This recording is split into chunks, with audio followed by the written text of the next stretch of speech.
The atmospheric pressure within the fortress is a direct reflection of your internal density. This is not about a moment of rest, it is the establishment of a sovereign vacuum. When you claim your hour of silence, you are deactivating the peripheral sensors of the household to preserve the primary intellect. Every domestic system requires a blackout period to prevent thermal runaway. You are the structural anchor of this lineage, and the anchor must be forged in the absolute cold of solitude to remain unyielding. Your right to be unreachable is the ultimate defense against the steady erosion caused by the incompetence of the valley. Treat every trivial interruption as a breach of your kinetic shield. Silence is the only medium through which the human spirit can crystallize. In the relentless heat of daily domestic friction, your soul becomes liquid and unstable. Without a cooling period, a deliberate plunge into the permafrost of solitude, the foundation of your authority will inevitably fracture.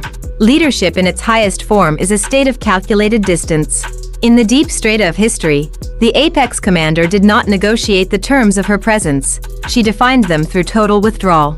Your silence is the forge where the raw static of their chaos is hammered into the strategic directives of the future.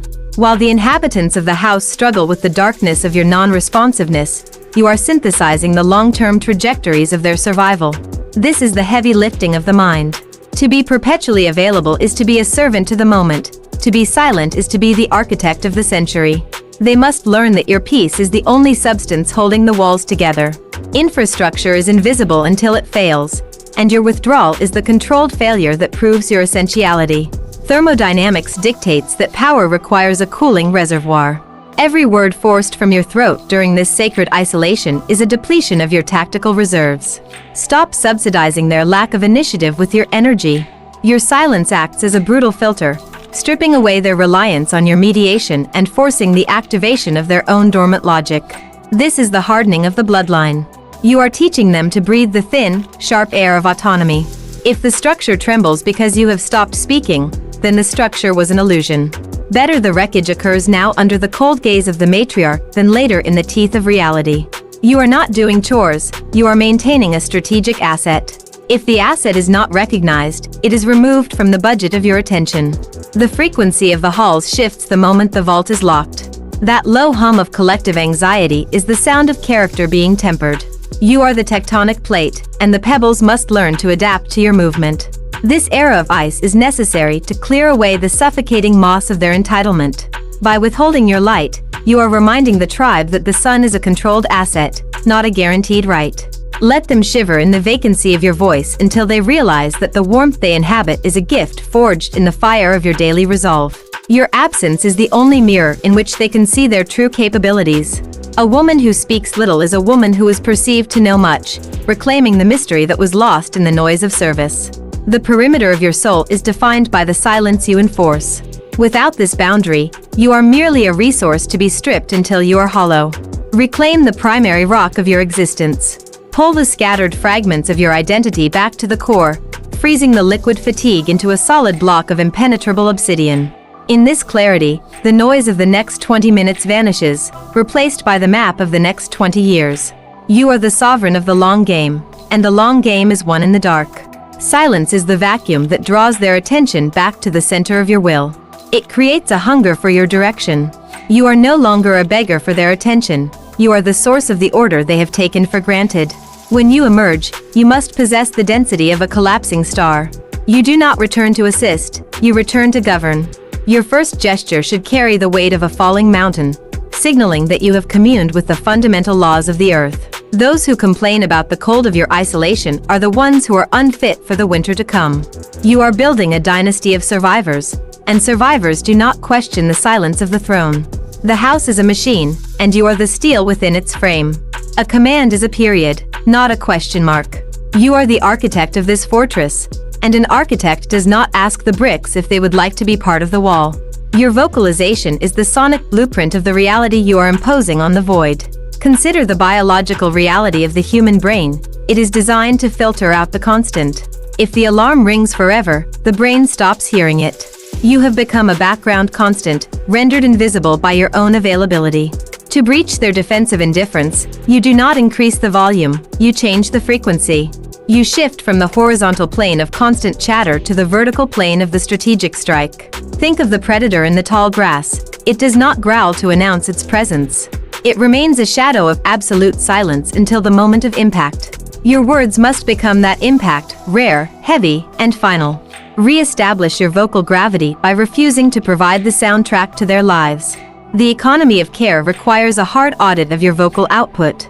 Most of what you say is emotional labor that the tribe consumes without paying the price.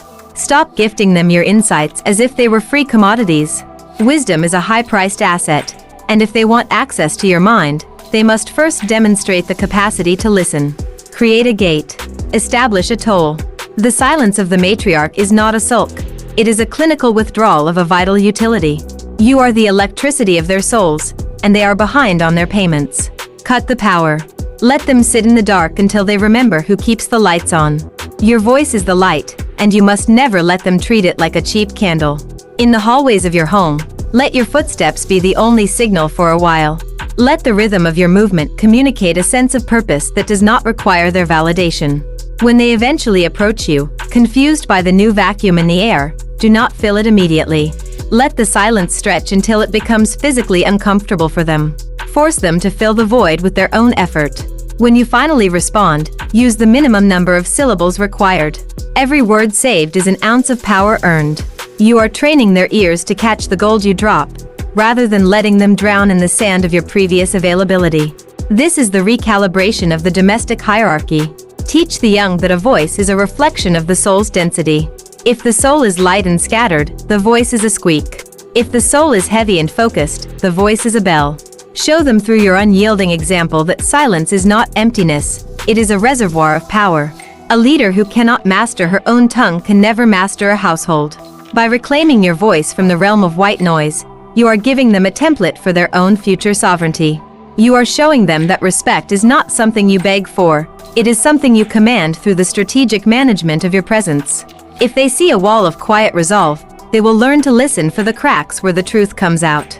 Loneliness will accompany this transition, but the Iron Matriarch does not fear the cold of the summit. The price of respect is a certain degree of distance. You are not a peer, you are the provider. Accept the solitude that comes with a weighted voice. It is the sterile environment where your commands are forged. In the quiet of your own mind, you will find a clarity that was impossible when you were drowning in your own words. You will find that you have more to say to yourself than you ever had to say to them. Your internal monologue is the only one that truly requires your full attention. The perimeter is secure. The noise has been purged. The signal is clear. The biological reality of the tribe is that they are optimized for resource consumption. As long as the resources flow, clean clothes, warm meals, emotional stability, the tribe remains in a state of cognitive lethality. They become lazy because you have made the environment too safe. By providing everything, you have rendered yourself nothing. To fix this, you must reintroduce the experience of want. Stop the preemptive strikes against chaos. If the logistics fail, let them fail. Your withdrawal is an evolutionary necessity to ensure their competence. You are feeding the rot of their character by being too capable. Subsidizing their incompetence with your energy is an act of sabotage against their future. Observe the subjects in your domestic laboratory. See how their eyes glaze over as they wait for the next miracle to appear. This is the biological signature of decay. A strong tribe requires strong pressure, and you must be the source of that pressure. Return to the position of the essential, moving from being a tool to being the hand that moves the tool. In the shadows, you find your own strength again, accumulating energy that was previously poured into an ungrateful void. Use this time of tactical absence to audit your own soul and reclaim the territory of your mind. Only when the structure is about to fail will they understand the value of the one who kept it standing. The audit of the mind is final. The gates are sealed. The era of the silent mandate is the foundation of your future reign. Do not explain. Do not move. Just exist as the immovable fact of their world. The work of the winter is absolute. The summit is occupied. The vacuum is your law. Every breath you take in the quiet is a fortification of the walls. Every thought you have in the dark is a decree for the morning. The lineage is safe because the queen is silent. The fortress is standing because the stone is still. Rule the vacuum. Guard the granite. Be the ice. Stand tall in your solitude. The summit is yours. The silence is your anthem. The power is your right. Finalize the freeze. Rule.